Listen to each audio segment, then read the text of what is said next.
previously, we were using this simple array here as a data source. So now we're going to move this data here to a table in a database and use Laravel's query builder to fetch the data. And then later, we are going to use Laravel's eloquent ORM or object relational mapper to fetch the data. So to do that, we're going to need a database connection.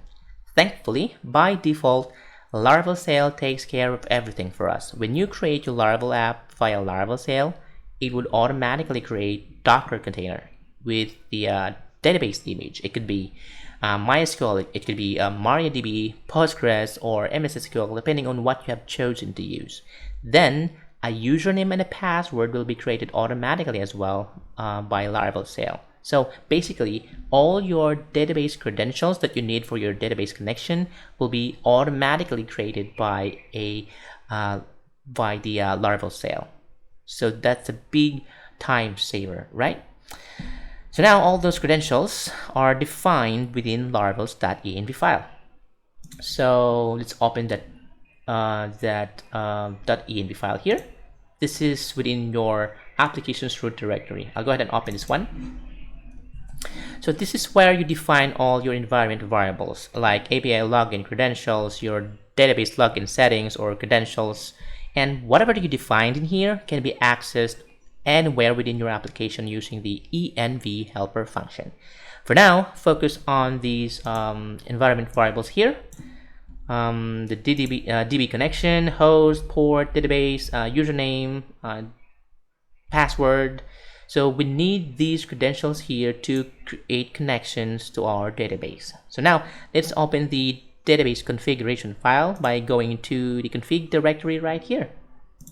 So these are all configuration files available for your application, and one of these files here, as you notice, there's a database.php here. This is our database configuration file. So I'll go ahead and open this file here. Now notice this env function here. This is the helper function I was telling you about. So this function takes a key parameter and a default parameter.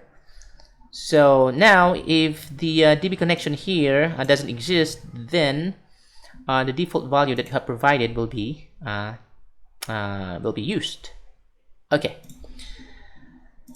Let's go scroll down here. So these are the available connections aside from the MySQL. So there's a SQLite, there's a PostgreSQL, the MS SQL or the SQL Serve.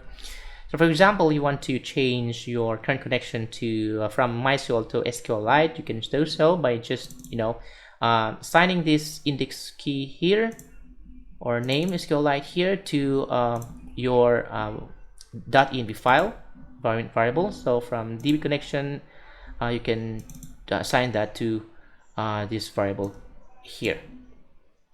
So I'll change this to MySQL because I'm using MySQL here. And now you might notice this DB host here.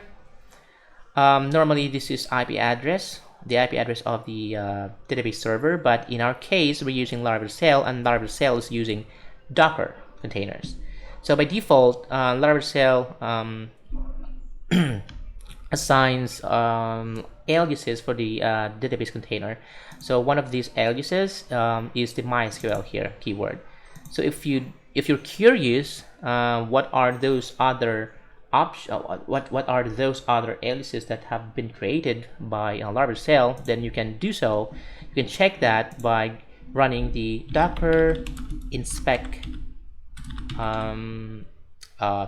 So inspect and then the name of the Docker container. That's the Docker container of your Laravel database. So if you don't know what that is, you can simply run docker ps, and then mine here is lara 10 mysql -1. So I'll go ahead and inspect the Docker container there. Docker inspect lara 10 mysql -1. All right, hit enter. So scroll up, so you can see here there's an alias or aliases property here. So here we are here we go. MySQL, Lara 10 and MySQL there. These are the available aliases that you can use to assign to this DB host environment variable here. All right. You can also find the IP address of this Docker container. Ports, here we go, host IP, and the host port. Right, so there's a lot of options here or properties here for this object here. You can check that, you can explore that. And for now, we're good to go here and can connect to the database. So now let's create a database connection here. So I'm using my PHP Storms database connector. So I'll add here data source, MySQL. And now host here is localhost, user is sale, and then the password is password, and then the database is Lara 10. This was created automatically via Laravel sale. So test connection, and we're good. Okay, so now we have our database connection here and a Laravel 10 database, an empty database. So now I'll add one table here. I'll name this jobs table, and then I'll add ID column there. This should be the auto increment and the primary key of the table, and then the title is a varchar type, data type, so maybe 100 for the length, and then the description, so maybe this is text data type, and I'll execute to create the table. So now we have jobs table. So I'll add 2 rows here since we have 2 data here. I already copied that one, so I'll just paste it here.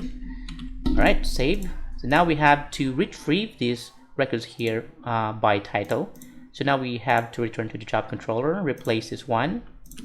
I'll use DB facade there to use a query builder. So the table is jobs, and then add a where clause here since we're retrieving the table via job title. So where the title is the job title that we've retrieved from the URI, and then I'll grab the first row of the result. So now there should be jobs here because we're only receiving one record there. So here I'll change this to not job, job. So if there's no result, I'll return abort 404. So also here I'll change this to job. We're retrieving the description, so I'll just retrieve this description there.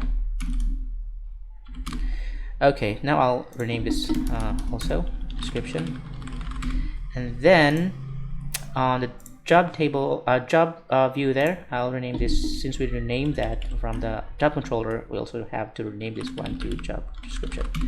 Okay, so copy, save, and then now back to our browser here, reload. So good. Let's try the other one, Finance Manager.